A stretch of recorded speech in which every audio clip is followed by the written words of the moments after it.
Episode iCast kali ini kita kedatangan bintang tamu dan saya kebetulan nggak sendiri untuk episode kali ini. Kita ada teman saya satu lagi yang jadi MC-nya, Ustadz Yogi, teman-teman. Tepuk tangan. Ustadz Yogi, ini baru pertama kali podcast. Ini baru pertama kali. Jadi anak baru nih. Langsung keringat dingin. Tadi saya nanya Ustaz Ambar, katanya, "Wih, suami saya," katanya, itu apa namanya, lagi ngapal skrip. Waduh, kayak formal banget kayaknya. Oke, Ustaz Yogi, kita ngebahas apa nih kali ini? Oke, kali ini kita akan membahas yang lagi hangat diperbincangkan, yaitu tentang barak militer. Barak militer. Dari KDM. KDM. Apa itu KDM? Inisial aja. Inisial aja KDM. Jadi lumayan berat sih sebenarnya, cuma karena bintang tamu kita kali ini cukup cukup memadai, bukan memadai siapa? Cukup kompeten dalam bidangnya. Cukup berat bobotnya. Oke, kita kedatangan bintang tamu yang luar biasa kali ini. Ada Ustadz Ali Mafrohim selaku Kepala Madrasah Sanawiyah Bahrul Ulum Islamic Center Sungai Liat, dan Ustadz Zakaria selaku Waka Sarpras MTS Plus Bahrul Ulum Sungai Liat. Gimana Tat, kabarnya, sehat? Alhamdulillah sehat. Ustadz Jak sehat?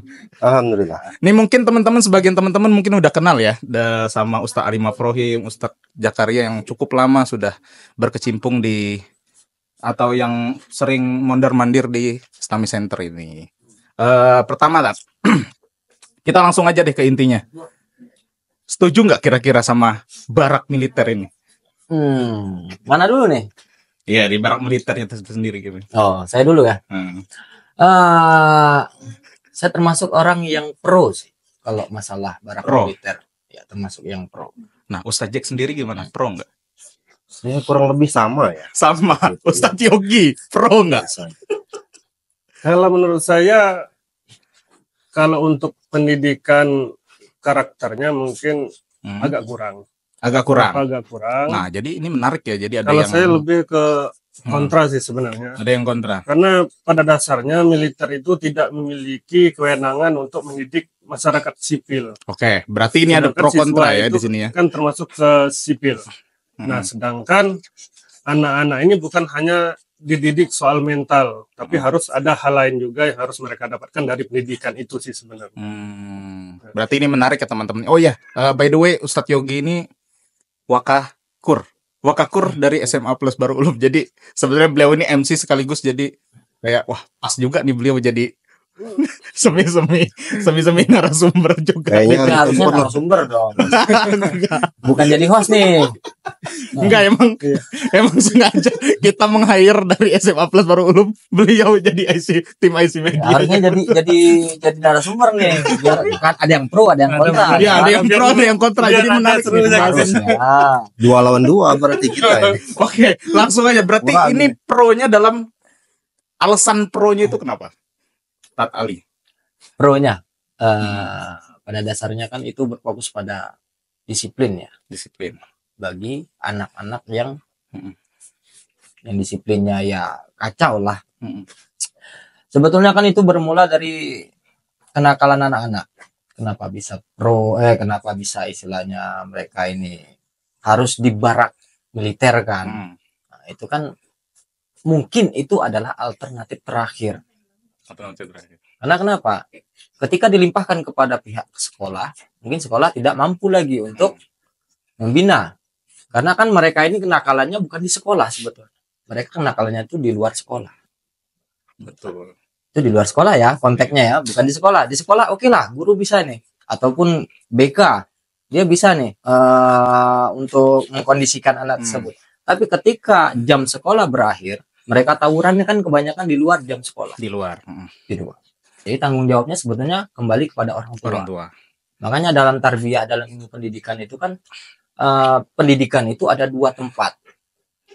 Yang pertama di madrasah, di sekolah. Yang kedua di manzil. Manzil ini dalam artian kata di rumah. Di rumah ini mencakupi lingkungan rumah. Ya berarti orang tua yang bertanggung jawab di situ. Oke. Sebetulnya. Berarti apa namanya? Antum kita nih sama-sama alumni. Oh enggak. Maksudnya sama-sama alumni pesantren. Dari segi menurut Ustadz Jack dan Ustadz Ali ini kan Ustadz alumni pondok. Jadi Saya belum loh, Mak. Beliau suka ngerendah. jadi alumni pondok. Ya, ini. Kurang-kurangnya sudah menempuh 6 tahun di pondok pesantren. Nah, yang mau saya tanyakan apa sih bedanya pendidikan karakter pendidikan di militer itu dan di pondok pesantren? Apa kelebihannya masing-masing seperti itu? Tunggu Mas Jaka. Nanti saya tambahkan. Saya ya. Iya. Jadi ini lari sudah ke perbandingan ya. Kalau dari perbandingan, ya, kalau dari segi pendidikan karakter sih, ya hampir-hampir mirip ya mendekati. Cuma kalau pendidikan di barak ini, dia kan tempo waktunya itu cuma singkat. Ya, itu nggak bisa benar-benar menanamkan karakter. Sedangkan pesantren itu selama 6 tahun itu yang memang dididik dari tamat, dia terlepas dia dari orang tuanya, dia belajar mandiri, masak, nyuci segala macamnya yang lainnya kan. Nah, kalau kita ini kan kita lihat apa selama apa yang baru-baru ini yang ramai itu. Nah, itu kan masaknya itu dari sana, kemudian apa ya, program lah. Ibaratnya itu anak-anak di sana itu ya tinggal ikuti rutenya aja lah. Gitu kan. Jadi di situ perbedaannya menurut saya. Tapi kita nih selaku kan kita bertiga ya, kecuali Sok Yogi kan sama-sama alumni Islamik nih. Bukan alumni Islam, maksudnya sama-sama alumni pesantren. Ada nggak sih apa namanya menurut ustadz-ustadz sekalian nih, kira-kira barak militer nih hampir mirip nggak sih sama pendidikan di pesantren? Gitu. Gini ya. Jadi pola perubahan perilaku seorang anak khususnya itu didasari 2. Yang pertama dia itu adanya keinginan untuk berubah. Yang kedua dia harus berubah karena paksaan harus dirubah. Dipaksa. Nah, jadi saya permisalkan seperti ini. Perbedaan antara atau persamaan perbedaan antara pondok dengan barak itu bagaikan seorang penempa besi. Tahu penempa besi ya? Wis, filosofinya keluar ya. Filosofis Nih, Ilmu Iya. tasawuf. Jadi penempa besi itu keluar semua ilmunya. kalau di pondok ya. Jadi seorang penempa besi ini dia mencari plat yang bagus, plat besi yang bagus, dia mencari yang berkualitas, dibakar, ditempah, dibakar, ditempah lagi, dibakar lagi, ditempah lagi. Terus seperti itu sampai membentuk sebilah pisau. Dibuat terus, diasah, digerenda, jadi pisau. Begitulah kehidupan di pesantren. Ya, dia ditempah dari awal, dari nol ditempah, terus dengan berjalannya waktu, mungkin nggak cukup singkat ya, waktunya panjang. Nah, sehingga menjadi manusia yang dia bisa memanusiakan manusia. Dia tahu. Nah, kalau barak militer, nah ini sama juga nih. Dia bagaikan penempah besi juga, tapi status dia tidak menempah dari awal. Dia hanya memperbaiki pisau yang karat, pisau yang tidak pernah dipakai, ya dia perbaiki dari karatnya, diasah lagi dan sebagainya. Jadi maksudnya apa? Singkat tapi Kira-kira jadi 2 minggu nggak sih? 2 minggu. 2 minggu cuman kan? Jadi kan kalau bisa dikatakan kan itu waktu cukup singkat, tapi ada kesannya. Karena dipaksakan tadi, sehingga mereka takut. Siapa sih yang nggak takut ke barak militer? Gini aja kalau kita tanya kan. Iya benar. Kalau cuman ke sekolah nggak takut. Guru BK di belakang, di depan iya, di belakangnya kan lain-lain. Tapi kalau kita ke barak, jangankan anak-anak sekolah, kita aja kadang masuk barak militer aja takut. Kan gitu. Apalagi dididik di sana. Apalagi dididik di sana. Iya benar. Cukup 2 minggu sebetulnya sudah ada perubahan dalam diri mereka. Nah, itu sih sebetulnya persamaan dan perbedaan. Cuman kalau yang perbedaannya, kalau misalkan di pesantren dia kesadaran diri sendiri. Memang ada sebagian yang dipaksa, tapi kebanyakan mungkin kesadaran. Akhirnya sadar. Tapi kalau di barak ini biasanya ya karena kenakalan itu wajib di barak, dipaksakan, tapi insya Allah ada yang berhasil. Tapi emang program ini kan yang melatar belakangi program ini kan karena emang sudah begitu banyak, udah banyak banget kenakalan remaja tuh ya, kayak mungkin nggak jauh beda sama zaman dulu, mungkin karena informasi zaman sekarang begitu cepat untuk nyebar gitu kan gitu. Jadi kayak apa-apa dikit-dikit dipiralkan gitu kan. Jadi orang kayak gampang banget tahu gitu. Tapi menurut Ustadz Jack nih, kalau apa namanya kenakalan remaja sekarang tuh sama yang zaman dulu ada yang beda nggak kira-kira? Nah, zaman Ustadz Jack waktu jadi santri sama santri zaman sekarang gitu. Ngelihat anak-anak ya sepantaran Ustadz Jack sama yang sepantaran anak-anak zaman sekarang tuh gimana gitu. Jadi kalau menurut saya gini ya, kalau dibandingkan zaman dulu sama zaman sekarang itu ya nggak usah dibanding-bandingkan. Bukan dan Ya, bukan untuk dibanding-bandingkan. Kita nggak ada pembahasan nih kayaknya. Iya. Iya. Sederhananya seperti ini. Nah. Kalau zaman dulu sama sekarang, orang zaman batu sekarang sudah zamannya Teknologi gitu. iya, teknologi itu nggak bisa dibandingkan. Tapi kalau apa pendidikan dari ini ya, apa segi pendidikannya ya. Kalau kita kan dulu kalau di kampung itu sama orang tua kita memang semua orang tua sih itu pengen anak-anaknya yang terbaik ya. Cuman bedanya itu ya kalau orang tua dulu itu kalau anaknya itu hukum ya orang tuanya itu ya ke jempol. Kadang-kadang malah ditambahin lagi, kamu kenapa yang langgar ini gara-gara ini. Kalau zaman sekarang siapa yang mukulnya? Bapak siapa? Bapak aja belum pernah yang mukul. Dituntut kan? Dituntut ujung-ujungnya. Jadi apa namanya kalau apa? Iya, oh iya kacang lupa dimakan coba Tat. Malu kalau nggak ditawar. Ini letakkan di bawah saja. Lupa sampai nawar narasumber. Narasumbernya udah dari tadi ngelirik-lirik terus kan nggak dimakan-makan. Oke, jadi pendekatan bisa dibilang pendekatan militer nggak sih ini tuh sebenarnya? Apa pendekatan semacam pelatihan pendidikan karakter atau pendidikan militer, pendidikan disiplin ada yang ngomong kayak gitu. Bisa dibilang gitu nggak kira-kira? Di mana? Di pesantren? Di atau pesantren khususnya. Betul, pesantren itu udah semi militer ya? Semi militer. Iya, karena dipaksa itu. Semi militer, bukan karena dipaksa. Gini aja lah. Nah, gimana? Udah pernah ngerasain di pesantren ya? Kita makan antri. Iya. Budaya antri termasuk semi militer juga kan. Tertib. Kita mau masuk kelas misalkan baris. Hari Senin kita upacara. Kemudian misalkan 17 Agustusan kita latihan baris berbaris. Itu kan termasuk semi militer sebetulnya. Iya.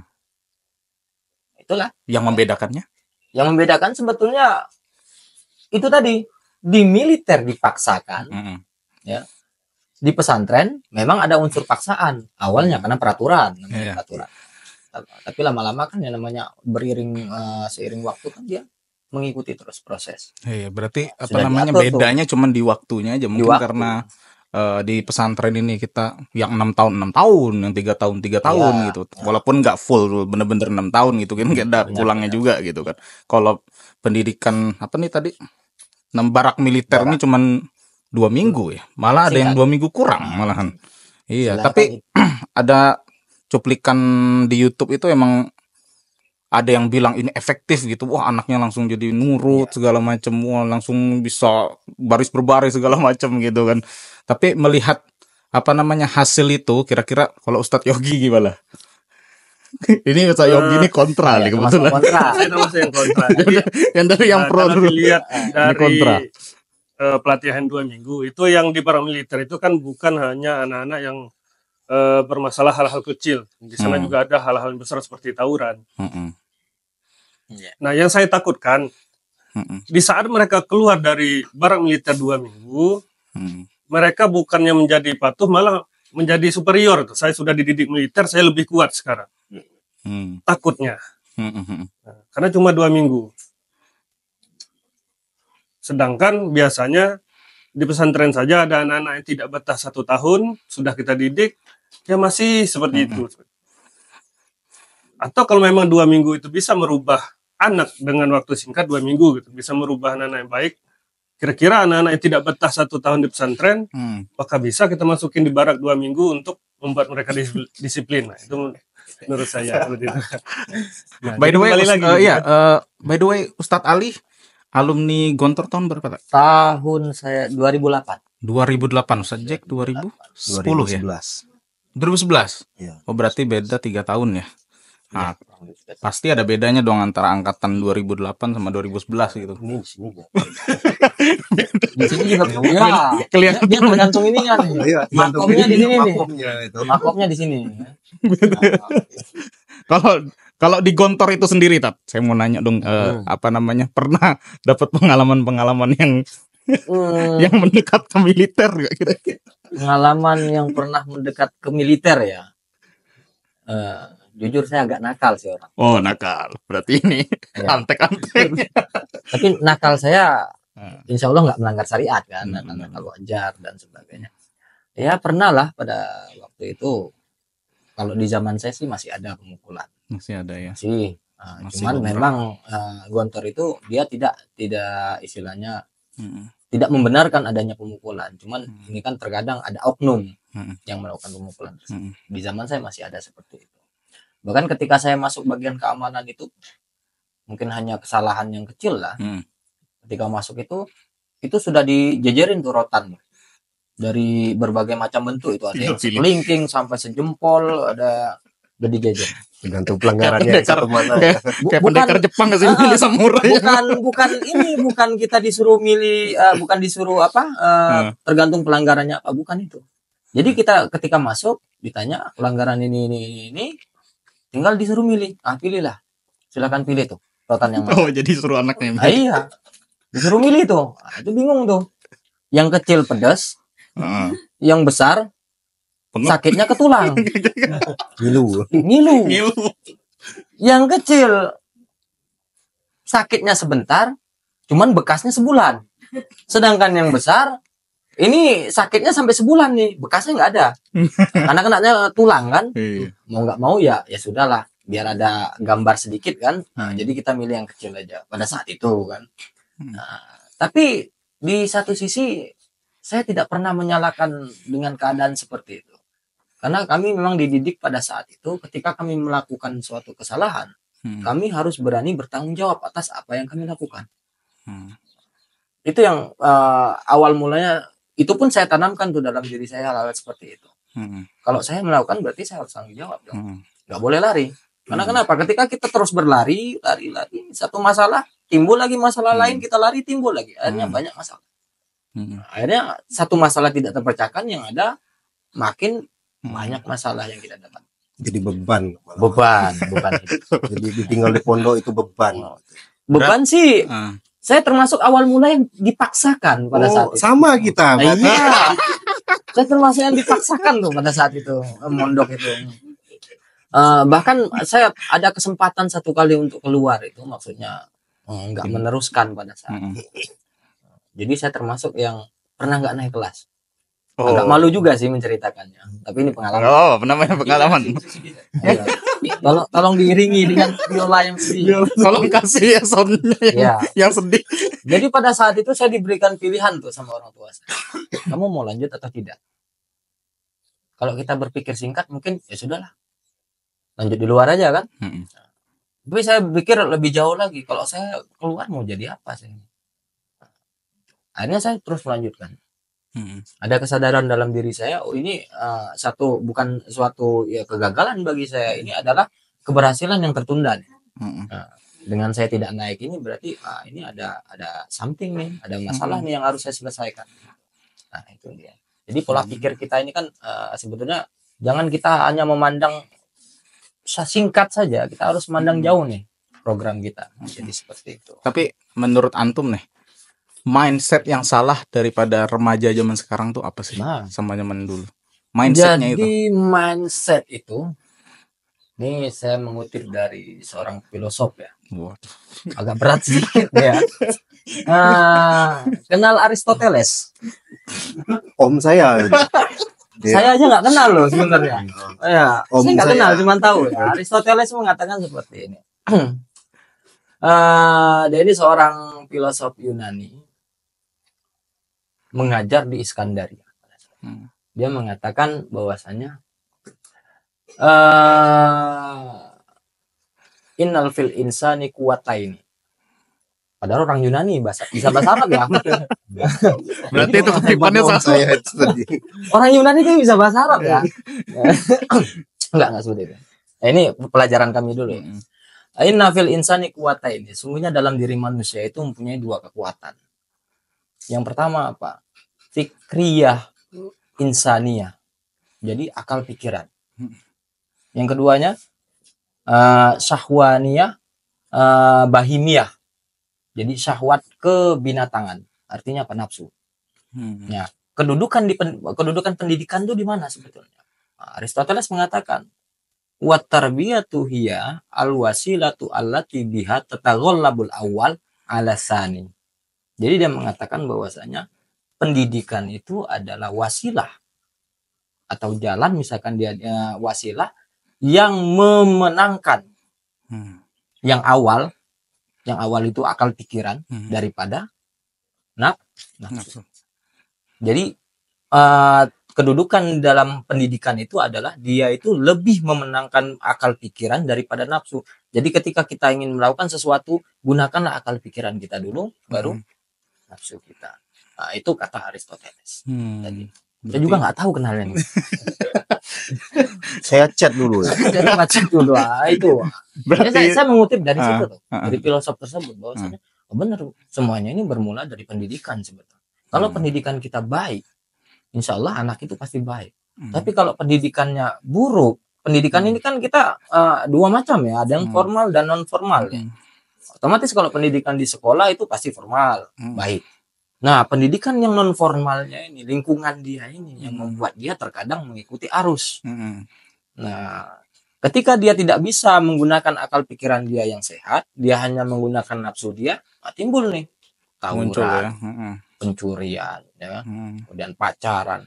Anak-anak zaman sekarang lah, khususnya misalkan ada ya di saudara kita Jok Bangka ya. Semalam kan beritanya kan, langsung nih update nih, Langsung promosi di YouTube. scroll nih, update. Wah, saudara kita nih kan Jok Bangka kan, update saya. Berita baru nih. Oh, berita baru nih. Korban nih. Soalnya kalau Jok Bangka ini kebanyakan kalau nggak kriminal, peristiwa-peristiwa yang ini, Iya. ya kan. Jadi ketika baca, waduh, kebetulan di kota kita kan Sungai Liat, Jalan Cokro, anak SMP. Ya, anak SMP, bayangkan sudah bacok-membacok itu.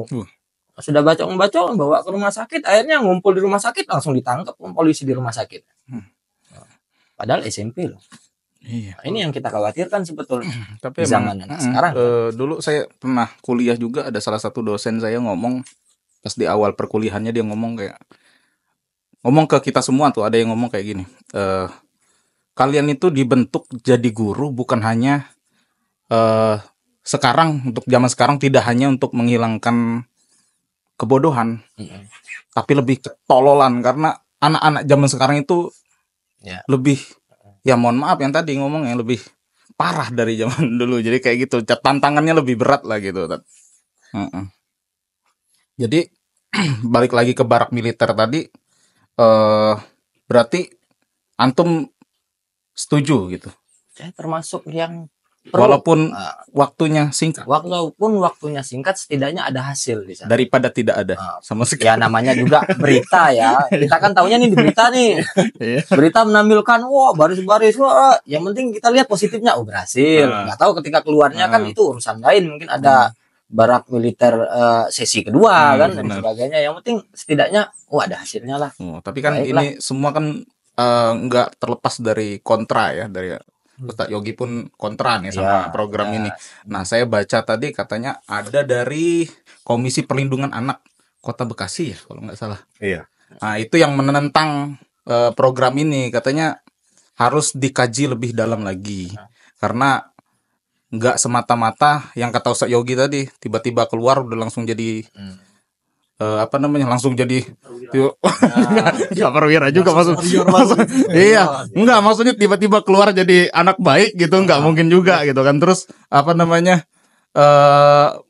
perlu katanya tadi, jadi wakil Dikaji ulang. dikaji ulang, jadi kayak gitu. Tapi jangan salah loh, oke lah, perlindungan anak ya, Kota Bekasi. Sedangkan dari Komnas HAM pusat, ya Natilius Pigai kan, mereka merespon positif. Positif, iya. Kemudian Kak Seto, benar. yang rambutnya agak ini positif, ya kan. Cuman memang ada yang harus ada perbaikan. Iya, ada perbaikan lah minimal gitu. Enggak harus tiba-tiba wah enggak setuju nih, hapus aja gitu kan. Ini kan program. Program kan ada jangka panjang dan jangka pendek. Iya. Yang pasti harus dicoba dulu biar tahu hasilnya gimana gitu kan. Nah, kira-kira ini kalau menurut Sajek, kalau di Bangka Belitung diterapkan itu, apakah Sajek setuju nggak kira-kira? Bangka Belitung ini kebanyakan makan rusip ya, sama terasi ya. Jadi gini, di Gontor pun itu terkenal namanya anak Bangka itu. Keras kepalanya, otaknya udang, banyak makan rusip ya. Benar. Gak di mana-mana itu, maka anak nelayan itu rata-rata hampir pinter-pinter semua, makan ini terasi sama yang tadi ya. Tapi selepas dari itu, kalau diterapkan di Bangka, itu bisa saja dilakukan, ya bisa dilakukan. Cuman kan kita di Bangka ini pesantren itu udah cukup lumayan banyak, kan? Dan keluhan orang tua pun itu nggak ada gitu. Kalau masalah itu cukup mereka ya, apalagi yang orang tua itu yang punya basicnya awalnya itu pernah nyantren, pernah mondok, itu mereka berharap ya anak saya itu sekolah di pondok aja karena mereka tahu. Maka dari itu kalau orang tua yang pernah mondok itu masalah disiplin segala macam itu dia nggak permasalahkan kecuali yang orang tuanya dari umum, anak saya satu-satunya Pak, anak tunggal, kapan saya ini nah, jadi susah ini seperti itu dididik ya. Tapi kan ini menurut saja kalau misalkan diterapkan di Bangka gitu ya. Nah kalau kata Ustadz Ali nih, diterapkan dari kalangan pesantren, kira-kira setuju nggak? Tiba-tiba nih kita udah di pesantren nih yang katanya semi militer tadi, tiba-tiba programnya datang nawarin nih tiba-tiba militer masuk 2 mau minggu. Nggak? Iya jadi kuadrat jadi 2 kali lipat. Kira-kira setuju nggak? Apa mungkin nih efektif nggak kira-kira? Nih di pesantren juga kan nggak semuanya anak-anaknya juga yang manut-manut, yang nurut-nurut kan, ada juga yang bangor-bangor. Mohon maaf nih, kita nggak nyebutkan nama ya, cuma tetap ada anak yang kayak gitu. Nah, tiba-tiba program datang nih, Tat. Setuju nggak kira-kira? Antum nih sebagai kepala. Saya sebetulnya salah tujuan sih. Salah sasaran. Salah sasaran. Karena kenapa? Di luar itu lebih membutuhkan daripada kita yang di dalam. Benar. Karena kita kan sudah punya konsep, sudah punya aturan bagi siswa ataupun santri yang melanggar misalkan. Kan sudah ada aturan tersendiri. Tahap pertama, kedua, ketiga. Nah, bicara tentang pesantren ini kan kita sebetulnya pesantren ini tujuannya untuk apa dulu? Apakah A untuk anak nakal, B untuk yang mau belajar? Nah, itu dulu. Sebetulnya pesantren itu kan bukan untuk tempat orang nakal nih. Nah, jadi jangan salah persepsi kita ya bahwasanya pesantren itu untuk orang nakal. Benar. Jadi pada dasarnya pesantren itu adalah tempat bagi orang untuk mau belajar. Benar. Sebenarnya ini kan lingkungan pendidikan ya. Iya. Makanya misalkan kalau pesantren-pesantren modern kan kita lihat ketika kita masuk itu di gerbang tuh pasti ditulis. Contoh misalkan ke Gontor apa yang kamu cari. Ke Bahrul Ulum apa yang kamu cari. Nah, sekarang saya tanya nih ke Ustadz Ridho nih, ke Bahrul Ulum apa yang kamu cari? Coba apa? Kalau saya jelas ilmunya yang dulu, karena saya nggak dipaksa. Ilmu ya. Ilmu sebetulnya Ustadz Ridho ya. Jangankan di pondok ya, di luar aja banyak ilmu loh. Benar. Kalau kita cuma sebatas cari ilmu kan, cari teman, misalkan. Jangankan di pesantren, di luar juga banyak teman. Nah, jadi ada satu kata yang dimana saya menemukan jawabannya itu. Jadi langsung sering itu kiai kami selalu mengingatkan. Jadi ketika kamu ke Gontor, apa yang kamu cari? Carilah pendidikan dan pengajaran. Karena ketika kamu sudah dididik, maka kamu akan mengajarkan kepada orang lain. Tarbiyah wa ta'lim. Masuk dari situ. Kalau ilmu semuanya sudah masuk situ, pendidikan dan sebagainya. Pendidikan ilmu, pendidikan disiplin, pendidikan karakter dan semua itu sudah mencakup di sana semua. Itu yang pernah kami alami. Jadi seperti itu. Agak hujan cuacanya. Agak dingin. Agak hujan yang menguji. Sekarang pertanyaannya saya balik tadi dari pertanyaannya Ustadz Ridho. Nah, tadi kan tentang barak militer masuk ke pondok. Nah, sekarang bagaimana jika gubernur ini membuat program hampir sama dengan KDM, tapi programnya bukan masuk militer, masuk pondok. Nah, menurut Ustadz itu kira-kira bagaimana, Ustadz? Sebagai kepala madrasah, kira-kira siap atau tidak untuk mendidik hal-hal yang seperti itu? Saya ya. Kepala madrasah gimana? Kalau siap nggak siap, kalau misalkan sudah aturan seperti itu, ya apa salahnya kita coba kan? Oke, kita terima misalkan. Cuman kan kita kembali kepada dasar kita nih. Pondok kita nih untuk apa nih? Untuk menampung anak-anak yang bermasalah, anak-anak nakal, atau untuk anak-anak yang mau belajar. Jangan sampai istilahnya dengan kedatangan 1-2 yang bermasalah semuanya jadi rusak. Lebih baik kita tolak dulu hal-hal seperti itu. Kalau misalkan kita bisa memberi saran, Pak Gubernur, tolonglah buat pesantren sendiri khusus untuk anak-anak nakal nih. Nah, kan bisa seperti itu. Pendidikan yang bermasalah. Untuk mendidik anak-anak yang bermasalah daripada di barat kan, buatlah pesantren.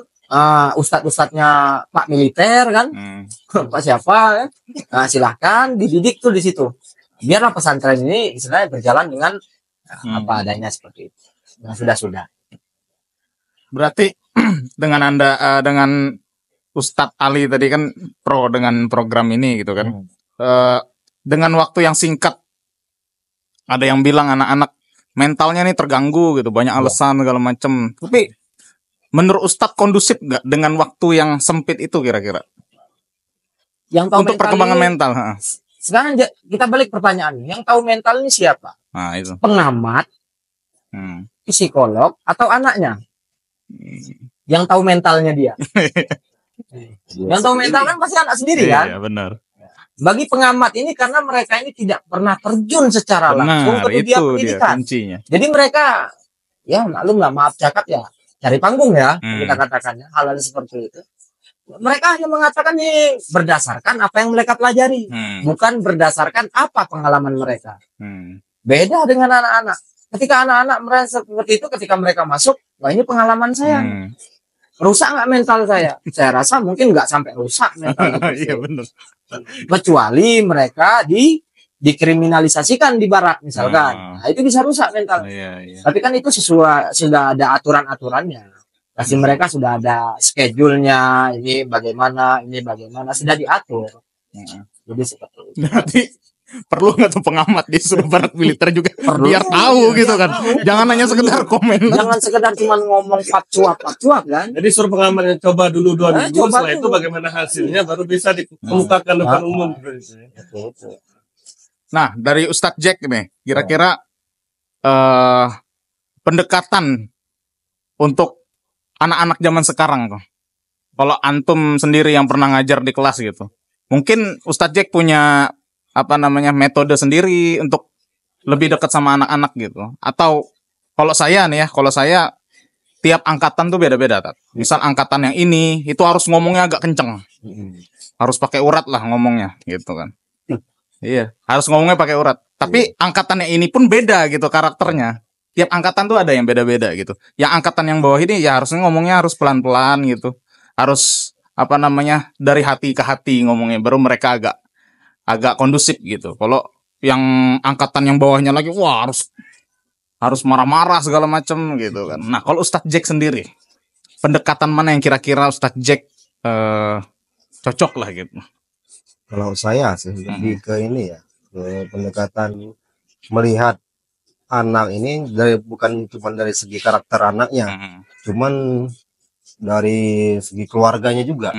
Ada kan terkadang orang tuanya itu tipikalnya tuh orangnya keras, ada tipikal orangnya melo. Melo itu apa sih? Manjain. Ya manjain lah gitu ya. Melo. Jadi karena sistem pendidikan kita ini seperti ini, ya bagaimana mengaturnya ya? Jadi enaknya itu pendekatannya itu ada yang melo kalau kita mau ketemu sama anak yang iya, yang dicampur. Jadi kalau sama anak ini ya seperti ini, anak itu seperti itu. Jadi ketika orang tua kita tahu kondisi orang tuanya bagaimana, kemudian anaknya gimana, nah disitulah kita ambil dia tengahnya pendekatannya. Jadi dari psikologinya kita dapat, dari karakter anaknya pun kita dapat. Itu sih menurut Iya, saya. berarti Ustadz Ali maupun Ustadz Jack kan ini berkecimpungnya di lingkungan yang formal lah. Kita kan lingkungan sekolah gitu kan. Iya. Kalau saya sendiri di lingkungan yang non formalnya karena di pondok kesaliannya anak-anak gitu kan. Kalau misalkan di formalnya tadi kan Ustadz Jack sama Ustadz Ali kan di sekolah nih perannya gitu.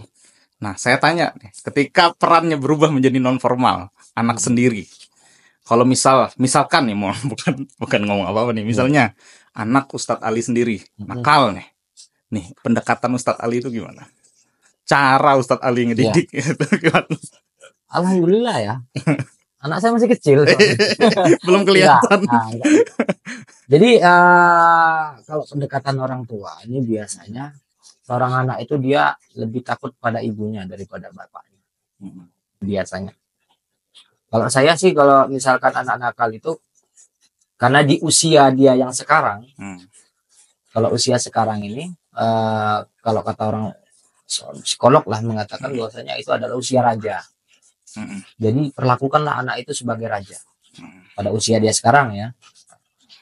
Tapi meskipun dia raja ya, di sana saya mencoba untuk terus tidaknya mengajari, bang nggak boleh gini bang, harusnya gini ya kan, abang jangan seperti ini, kasihan adik seperti ini.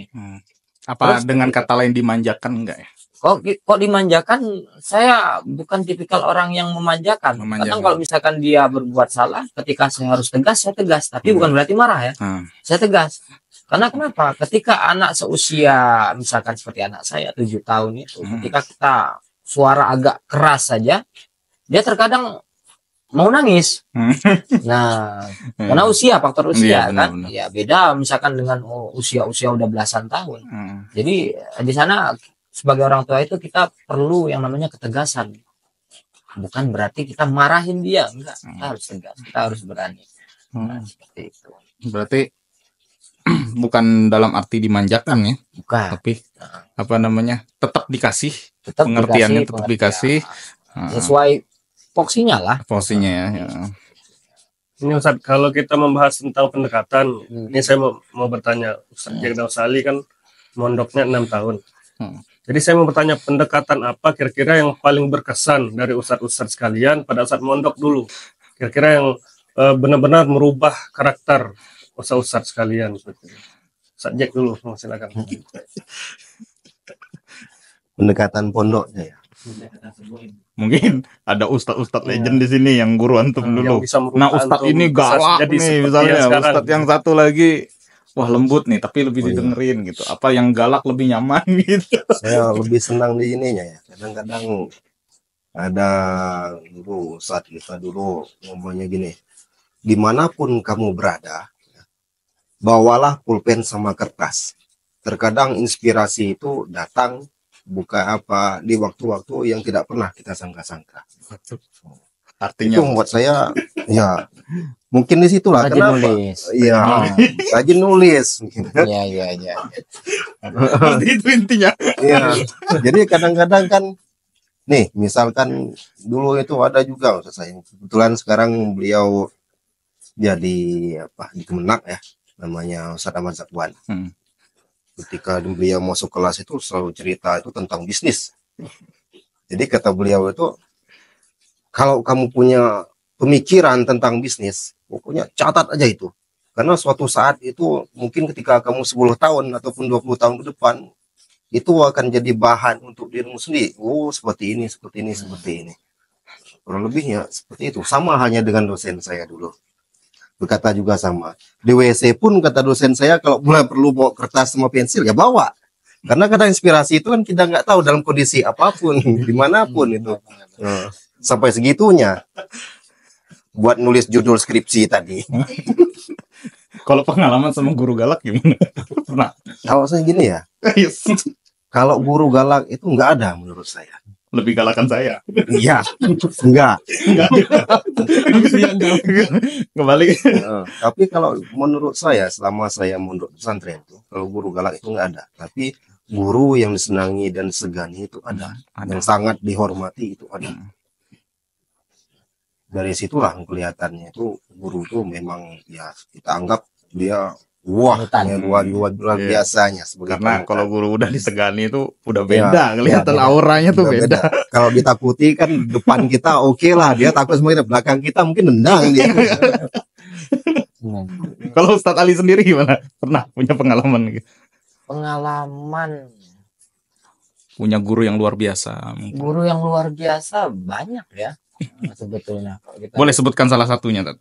salah satunya itu ada wali kelas saya dulu, Ustaz siapa dulu namanya, Saking udah lamanya lupa. udah lama sekali pokoknya, lupa saya Ustaz siapa. Oke, itu pengalaman gimana, Tat? Oh iya, jadi pengalamannya beliau juga termasuk orang yang kalau dibilang nakal sih ya nakal, cuman hebatnya itu dia tadi bisa bertahan. Nah, jadi saya sebetulnya kalau masalah pengalaman kita pendekatan di pesantren, intinya satu sih betulnya, pesantren itu apa yang kamu lihat, apa yang kamu rasakan itu ilmu, itu pendidikan. Nah, jadi tidak cukup kita hanya mengambil panutan dari satu guru, satu ustadz ataupun satu guru, nggak cukup bagi saya. Kita harus melihat karakter-karakter yang lain. Oh, ustadz ini seperti ini, oh ustadz ini karakternya seperti ini. Nah, agar apa? Nggak membuat kita ini menjadi orang yang kaku. Seperti ini, kita harus ikut ini seperti ini aja. Jadi banyak rujukannya. Iya, banyak rujukan. Gitu. Ya, misal dalam bidang ini gurunya yang ini, Iya. dalam bidang ini gurunya yang itu. Gitu. Karena dituntut harus bisa sih kan. Harus bisa. Maka curilah ilmu sebanyak-banyaknya dari guru. Itu kan pernah dipesan juga seperti itu. Guru kalian itu 24 jam sih. Sekarang curilah ilmunya, ambil ilmunya. Curi ilmu kan nggak dosa. Iya. Berarti itu mencuri yang halal. Iya. Berarti apa namanya? Pendekatan pesantren ini kemarin sempat viral kan, ada yang bilang wah pesantren nih udah nggak efektif lagi, udah main, bahkan kemarin ada yang mohon maaf ada yang meninggal dunia segala macam gitu kan. Nah, kalau Ustadz Ali atau Ustadz Jack sendiri memandang kasus seperti ini yang cukup membuat pandangan orang terhadap pesantren itu udah jadi beda gitu. Kira-kira menurut Ustadz Ali atau Ustadz Jack sendiri itu gimana nanggepinnya? Silakan Ustadz Ali. Sebetulnya hal-hal seperti itu tidak bisa kita katakan biasa juga ya. Seperti itu ada yang sampai meninggal. Itu kan istilahnya suatu tragedi sih. Ya, tragedi. Siapa sih yang mau cari mati kan nggak ada ya. Benar-benar. Satu tragedi seperti itu. Namanya sudah kejadian kan. Intinya dari satu kejadian itu kan harus ada yang namanya perbaikan sistem. Nah, banyak sih orang mengatakan oh, pesantren sudah seperti ini, sudah seperti ini. Tapi lebih banyak lagi orang yang masih percaya dengan pesantren. Masih banyak. Lebih banyak percayanya daripada yang nggak percayanya gitu. Mungkin yang ngomong nggak percaya itu mungkin karena yang belum pernah, belum pernah tahu kayak barak militer tadi. belum pernah. Yang kedua memang tidak suka. Ada yang tidak suka dengan dunia pesantren. Banyak itu. Ya. Istilahnya di pesantren itu kan kita melihatnya seperti ini. Mengapa banyak orang yang suka dengan pesantren? Buktinya pesantren sekarang saja istilahnya sudah menjamur nih. Udah banyak ya di Bangka udah banyak ya. Banyak pesantren di mana-mana. Dalam kurun waktu nggak nyampe 10 tahun. Nggak nyampe 10 tahun di Bangka ini sudah menjamur banget. Ratusan lebih ya pesantren. Baik yang formal ataupun yang misalkan salafi ataupun yang modern ya, modern atau salafi itu banyak pesantren. Jadi sebetulnya masih banyak orang yang masih percaya dengan dunia pesantren daripada yang mereka menyekolahkan di luar daripada pesantren. Karena mereka kan menyaksikan sendiri nih berita-berita nih. Aduh anak saya gimana ya? Aduh jam segini belum pulang, malam dan sebagainya kan. Aduh, dan yang kebangetan sebenarnya apa? Orang tua yang tidak memikirkan ketika di usia SMP udah dikasih motor, udah dikasih ini, udah dikasih itu. Nah, berarti itu konsep yang memanjakan dari sebenarnya itu. Apa yang diminta diberikan. Padahal orang tua ini kan harusnya lebih bijak.